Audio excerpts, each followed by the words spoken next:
जय जय रघुवीर समर्थ। मुखी नाम नाही तया मुक्ती कैची। अहंता गुणे यातना ते फुकाची। पुढे अंत येईल तो दैन्यवाणा। म्हणोनी म्हणारे म्हणा देव राणा। जय जय रघुवीर समर्थ। श्रोता वक्ता श्रीराम समर्थ। जय जय रघुवीर समर्थ।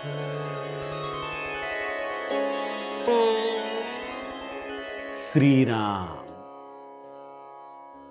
आपल्या सर्वांच्या हृदयस्थ बसणाऱ्या आत्मारामास साष्टांग प्रणिपात करून मनोबोध एक अंतरयात्रा हा श्री समर्थ रामदास स्वामी विरचित मनाच्या श्लोकांचा जो आपण अभ्यास करत आहोत, सज्जन हो, आज आपण त्यातील श्लोक क्रमांक 97 याचं चिंतन पाहणार आहोत।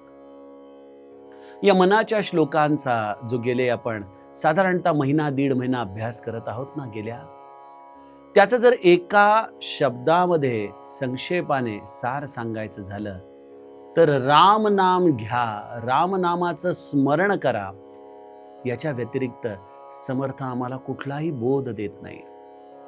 जसं एखादा अत्यंत निष्णात विक्री करणारा माणूस असतो बघा, तो एखाद्या प्रॉडक्टला जरी ते चांगलं असलं तरी त्याचे गुणधर्म वेगवेगळ्या पद्धतीने अगदी खुलवून ग्राहकांच्या मुखाशी उतरवत असतो ना, तशी ही संत मंडळी अत्यंत निस्वार्थ भावनेने केवळ तुमच्या कल्याणाकरता, लक्षात घ्या, केवळ तुमच्या कल्याणाकरता हे राम नाम रूपी असलेल्या प्रॉडक्टची विक्री अत्यंत बहारदारपणे करतायत। कधी पुराणाचे दाखले देतात, कधी मनाच्या अस्वस्थतेचे दाखले देतात, कधी तुम्हाला व्यवहाराचं तर कधी तुम्हाला पारलौकिकाचं ज्ञान ते देतात। कुठल्याही पद्धतीने तुम्ही रामनामाचा आश्रय घ्यावा, हेच या सर्व संतांच्या हृदयाचा भाव आहे। आणि म्हणून कधी कधी असं वाटतं की अरे किती वेळेला सांगतायत संत आपल्याला, पण त्याच वेळेला हा विचार करावा की त्यांनी इतक्या वेळेला सांगूनही माझ्या अंतःकरणामध्ये अजूनही नाम घेण्याची दृढ भावना का बरं निर्माण होत नाही, का बरं माझा तो वृत्ती विश्वास निर्माण होत नाही। समर्थ सज्जनो आम्हाला वेगवेगळ्या पद्धतीने या भगवत नामाचं महात्म्य सांगत आहेत। 2 श्लोकांपूर्वी आपण अजामेळ पापी आणि या गणिकेची कथा ऐकली, तर गेल्या श्लोकामध्ये समर्थांनी भक्त प्रल्हादाची कथा आम्हाला सांगितली आहे। या सगळ्या चरित्रातून, या सर्व दैत्यकुळापासून ते अगदी एखाद्या व्यभिचारी जीवन जगणाऱ्यापर्यंत प्रत्येकाला जर कोणी उद्धरून नेलं असेल तर ते भगवत नामाने नेलेलं आहे। असं नाम आम्हाला देखील उद्धरून नेऊ शकतं। गरज आहे तेवढ्या निष्ठेने, तेवढ्या निरंतर भावनेने ते नाम घेण्याचं। अशा या नामाला काही पर्याय आहे का हो, असा प्रश्न आपल्या मनामध्ये येऊ शकतो। मला मध्यंतरी काही कॉलेजच्या मुलांच्या बरोबर चर्चा करत असताना एका कॉलेजच्या मुलांनी प्रश्न विचारला की दादा, आम्ही ऐकलंय की हे राम नाम आपल्या अंतिम काळी, अंतिम श्वासावरती आपल्या मुखामध्ये येणं अपेक्षित आहे। मग जर ते अंतिम टप्प्यावर घ्यायचं आहे तर मग त्याचा अभ्यास कशाला करायचा? आम्ही जसं इंजिनिअरिंगला रात्रभर अभ्यास करतो आणि सकाळी पेपर लिहितो आणि पास होतो, अशा पद्धतीने आम्हाला रामनाम केवळ आयुष्याच्या अंतिम टप्प्यामध्ये स्मरण करून मरताना लक्षात येणार नाही का? सज्जनो, प्रश्न तर बरोबर आहे, व्यावहारिक चतुराईने भरलेला आहे, पण गंमत अशी आहे की आपल्याला तर अजूनही या मृत्यूचा अनुभव नाही, पण एक जर त्याचं व्हिज्युअलायझेशन केलं की काय होत असतं नेमकं, तर सज्जनो, आज या देहामध्ये आमचं सर्व इंद्रियांवरती पूर्ण नियंत्रण आहे. प्रत्येक इंद्रियाच्या आधाराने घेतलेल्या भोगांचा आस्वाद आम्ही घेऊ शकतो. मृत्यूसमयी या सर्व इंद्रियांवरचं नियंत्रण आम्ही घालवून बसतो. प्रत्येक इंद्रिय सर्व दृष्टीने विकल झालेलं असतं. त्याच्यामध्ये कुठल्याही प्रकारचं सामर्थ्य शिल्लक राहत नाही. मग अशा या नामाला आठवण्यासाठी आम्ही या वेदनांच्या कालावधीमध्ये जर त्याचा अभ्यास केला नसेल, तर कशा पद्धतीने आम्हाला तो आठवण्याची संधी शिल्लक राहील बघा बरं. आपल्याला बघा, साधी जखम जरी झाली तरी देखील मुखामध्ये नाम येण्याच्या आधी आपण किती बडबड करत असतो, किती पद्धतीने त्या जखमेच्या विषयी आपल्या मनामधली काळजी व्यक्त करत असतो. मग निधनाच्या वेळेला, मृत्यूच्या वेळेला जेव्हा अनंत इंगळ्या, श्री ब्रह्मचैतन्य महाराज म्हणतात, सहस्त्र इंगळ्या एकाच वेळेला दंश कराव्यात, एवढ्या प्रचंड वेदना या देहातून हा जीवात्मा बाहेर पडत असताना होत असतो. सर्व दृष्टीने अगतिक झालेला तो जीव. आणि मग अशा या अगतिकतेमध्ये मुखामध्ये जर नामाचा अभ्यास आयुष्यभर केला नसेल, तर हे निश्चित आहे की अंतिम टप्प्यामध्ये, अंतिम क्षणामध्ये देखील आम्हाला त्याचा आठव होणार नाही. आम्हाला तर त्याचाच आठव होईल ज्याचा आम्ही आयुष्यभर अभ्यास केलेला आहे. कसला अभ्यास केलाय आम्ही आयुष्यभर? आपल्या अहंकाराला कुरवळण्याचा अभ्यास केलाय. या देहाच्या आधाराने सुख मिळवण्याचा आम्ही अभ्यास केलाय. ज्या आमच्या अतृप्त वासना आहेत त्याचंच आम्ही निरंतर स्मरण केलेलं आहे. मग हा सगळा अभ्यासच आमच्या आयुष्यात, आमच्या शेवटच्या क्षणी आमच्या या डोळ्याचा पडदा पडत असताना येणार. आणि निश्चित खात्री समजा की मुखामध्ये भगवंताचं नाम येऊच शकणार नाही. मग हे नाम जर मुखामध्ये आलं नाही तर त्याने काय होतं? निश्चितच आमची गती ही विषयासक्त असल्यामुळं हा जीव हा पुढच्या जन्मामध्ये देखील आणखीन नीच योनीमध्ये जाऊन या विषय वासना तृप्त करण्याचा प्रयत्न करत राहतो. खरं तर आपणच आपल्या हाताने आपलं भविष्य रचत असतो बघा. नामस्मरणे पाविजेती उत्तम पदे. त्यामुळे नामाचा अभ्यास हा असा आहे की जर तुम्ही करण्याचा प्रयत्न केला, बघा अभ्यास तर वर्गातल्या प्रत्येकानेच करावा लागतो, मग तो पहिला येणारा असो की केवळ काठावरती पास होणारा असो. पण अभ्यासाला पर्याय आहे का? निश्चित नाही. अभ्यास करायलाच हवा. जो नुकताच काठावरती पास झालेला आहे त्याचा अभ्यास कमी प्रमाणात असतो. त्याप्रमाणे जर आम्ही नामस्मरण थोड्याच प्रमाणात केलं असेल आयुष्यामध्ये, त्या मानाने आमचे विषय भोग जास्त असतील, तर कदाचित अंतिम टप्प्यामध्ये ते नाम आमच्या मुखामध्ये येणार नाही, पण घेतलेलं नाम देखील वाया जात नाही, हे लक्षात घ्या. त्यामुळं नामाचा अभ्यास जसा जमेल तसा प्रत्येकाने करणं गरजेचं आहे. आणि जसं एखाद्या स्पर्धेमध्ये आमचा नेहमीच हेतू केवळ पास होणं नसतं, तर त्यामध्ये अव्वल येण्याचा असतो, त्याप्रमाणे या जीवनाच्या स्पर्धेमध्ये या मृत्यूचं प्रमाणपत्र मिळवत असताना मुखामध्ये रामनाम येण्यासाठी सज्जनो, प्रत्येक श्वासावरती रामनाम घेण्याचा अभ्यास, ही सवय लावणं अत्यंत गरजेचं आहे. आणि जर ते रामनाम आमच्या मुखामध्ये आलं नाही तर एका फार मोठ्या लाभापासून आम्ही दुरावतो. त्या लाभाचं नाव आहे मुक्ती. मुखी नाम नाही तया मुक्ती कैसी. तुमच्या मुखामध्ये नाम नसेल तर तुम्ही मुक्तीच्या व्याख्याच करत बसा, मुक्तीची पुस्तकं वाचा, पण मुक्तीचा तुम्ही अनुभव घेऊ शकणार नाही. काय आहे मुक्ती? या देहाची एक अत्यंत अनासक्त अशी स्थिती, जिथं संपूर्णतः निर्भयता आहे, जिथं एक निर्लेप अवस्था आहे. बघा, निर्लेप अवस्थेची 2 उदाहरणं नेहमी कीर्तनकार मंडळी देत असतात, मला फार आवडतात ती. 2 प्रकारच्या बिया असतात बघा. एक आहे आंब्याची कोय. आता उन्हाळा जेव्हा येईल तेव्हा घरोघरी आंबे येतात. आपण बघतो अगदी आपण दुधातून, पाण्यातून त्याला अगदी छान बुडवून काढतो, धुवून काढतो. तरी देखील लहानपणीचा आपला उद्योग असायचा की सगळ्या कोई आणि साली जेव्हा सगळ्या पद्धतीने धुवून झाल्यानंतर फेकण्यासाठी ठेवल्या जायच्या, तेव्हा देखील मुलं ती चोखत बसायचे, कारण की त्यामध्ये थोडासा रस शिल्लक असतोच. आणि दुसरा फळ आहे तो आहे चिक्कू, ज्यामध्ये देखील अत्यंत सुंदर गर असतो, पण त्याला उघडलं की त्याची बी झट दिशेने अत्यंत निर्लेप पद्धतीने बाहेर येते. कुठल्याही प्रकारचा अंश देखील तिला त्या फळाचा चिकटत नसतो. दोन फळं आहेत, दोघांचं मधुरता आहे, दोघांमध्ये गोडवा आहे, पण एक गोडवा अत्यंत चिवट आहे जो सुटत नाही, आणि एक अत्यंत निर्लेप आहे. सज्जनो, राम नाम घेणं आणि राम नाम न घेणं म्हणजे आंब्याची कोय होणं किंवा आपल्या चिक्कूची बी होणं, हा फरक समजून घ्या. जो राम नाम घेतो ना, तो हळूहळू आतमध्ये त्याच्या वासनांपासून मुक्त होत राहतो. हे जीवन प्रारब्धाहीन अधीन आहे हे त्याच्या लक्षात येतं. किंबहुना हे सगळं भगवंताच्या इच्छेवरती सोपवण्याची त्याची तयारी होते. तो निर्वासन होतो.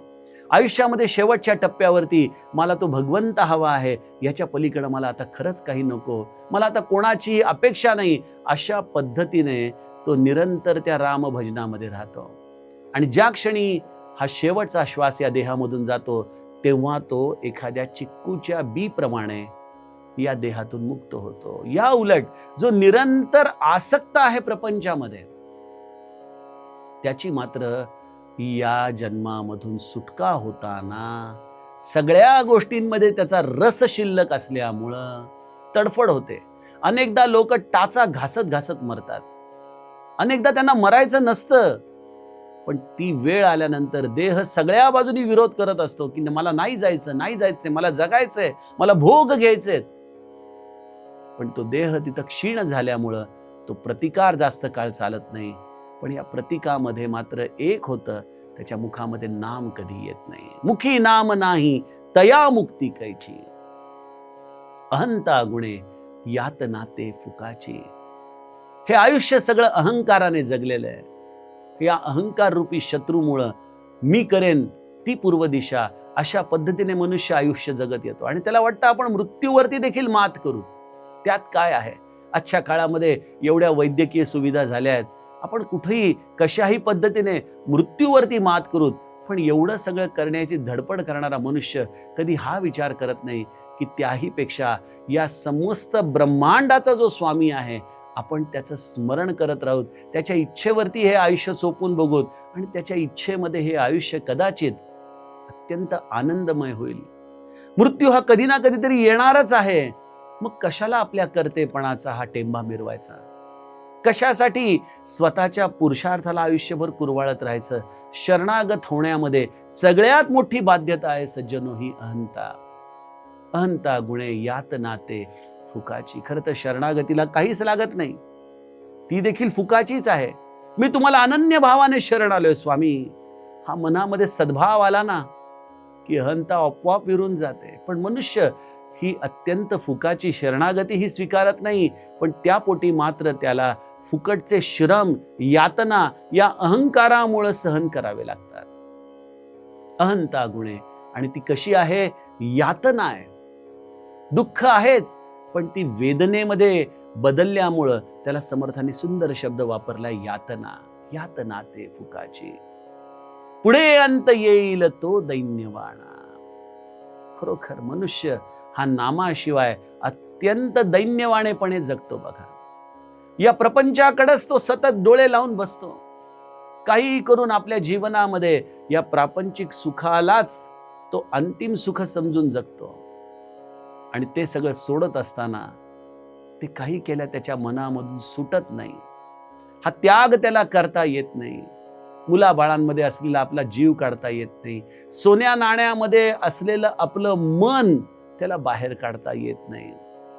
आपल्या पश्चात या जगामध्ये हे कसं घर चालेल अशा भावनेने तो भेदरला जातो.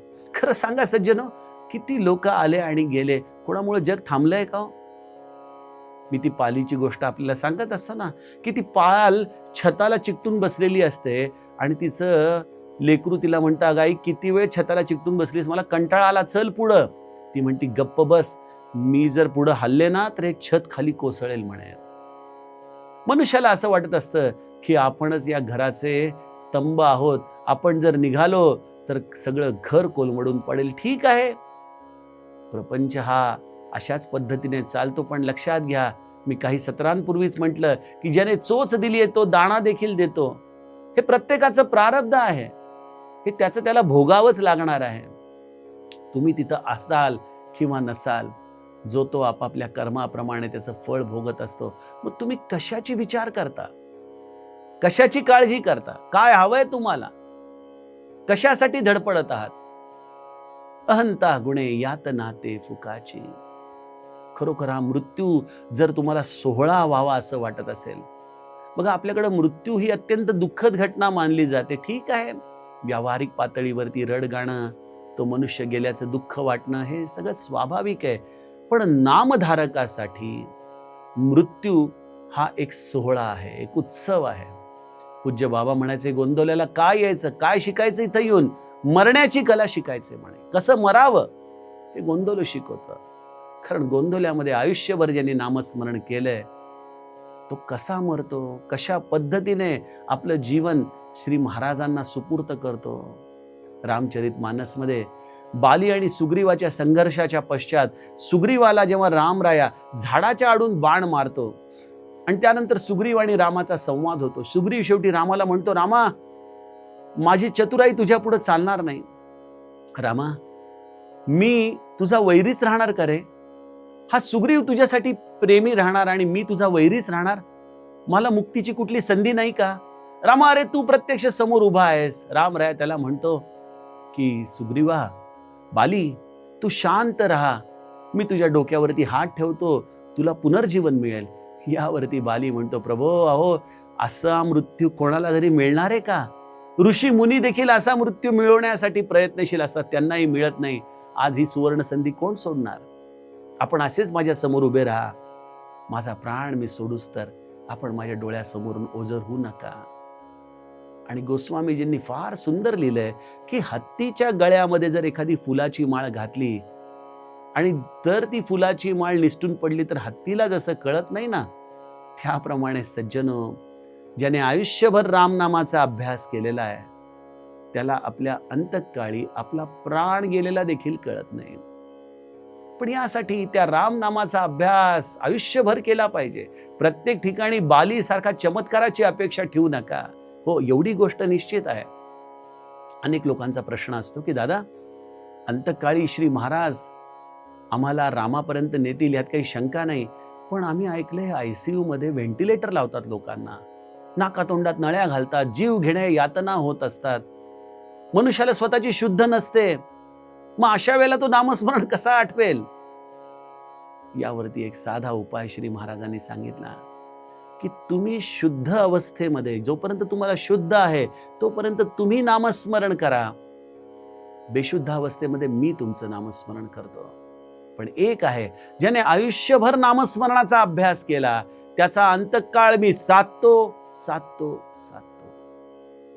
त्यामुळे सज्जनो, मृत्यूची घटना कशी घडेल याचा विचार करू नका. आणि एक लक्षात घ्या, नामस्मरण करताय म्हणजे तुम्ही अगदी छान सुखासीनच मराल अशी देखील स्वतःच्या मनाला कुठं भ्रांत बाळगू नका. बरं, आमच्या चोखामेळ्याचा मृत्यू कसा झाला? दगड डोक्यात पडली त्या दौलताबादच्या किल्ल्याची. अरे एवढा निरंतर नाम घेणारा, पण त्याला देखील असाच मृत्यू आला ना. मृत्यू हा प्रारब्धहीन आहे. तुम्ही कसे मरणार, कुठं मरणार, हे सगळं काही तुमच्या प्रारब्धाने ठरलेलं आहे. समर्थांनी याचं फार सुंदर विवरण देहांत निरूपणामध्ये केलेलं आहे. त्यामध्ये ते म्हणतात की एखादा ज्ञानी संत सत्पुरुष जंगलामध्ये कदाचित श्वापद त्याच्या शरीराचे लचके तोडून त्याला संपवतील, आणि या उलट एखादा विषयी मनुष्य उत्तरायणामध्ये अगदी चांगल्या मुहूर्तावरती घरात दीपक चालू असताना आपला प्राण सोडेल. मग यामुळं तो संत महात्मा कुठल्या तरी पापाची शिक्षा भोगतोय आणि हा दुरात्मा खऱ्या अर्थाने पुण्यश्लोक झाला असा गैरसमज आपल्या मनामध्ये येण्याची शक्यता आहे. देहांत काळी तुम्ही देहाची स्थिती काय आहे यावरती तुमचा अंतकाळ ठरत नाही, तर तुमची आतली अवस्था काय आहे यावरती तुमची पुढची गती ठरते. आणि आतली अवस्था जर कशाने तयार होत असेल तर ती भगवंताच्या नामाने होते. म्हणून पुढे अंत येईल तो दैन्यवाणा, म्हणोनी म्हणा रे म्हणा देवराणा. म्हणून एकही क्षणाला वाया न घालवता प्रत्येकाने निरंतर रामनाम घ्यावं आणि आपल्या अंतकाळाचं भांडवल आपण तयार ठेवावं. हेच समर्थांच्या या श्लोकाचा गूढार्थ आहे. आता आपण उद्याच्या सत्रामध्ये पुढील श्लोकाचा अभ्यास तर करणारच आहोत, परंतु आपण आपल्या अंतकाळासाठी हे रामनामाचं भांडवल जमवत आहात की नाही, हे मात्र निश्चित आपण या झी 24 तासच्या कमेंट बॉक्समध्ये कमेंट करून सांगा. सजनो, आपले अभिप्राय, आपले प्रश्न याची मी वाट पाहत असतो. याचं मी यथावकाश चिंतन करीन. जानकी जीवन स्मरण. जय जय राम.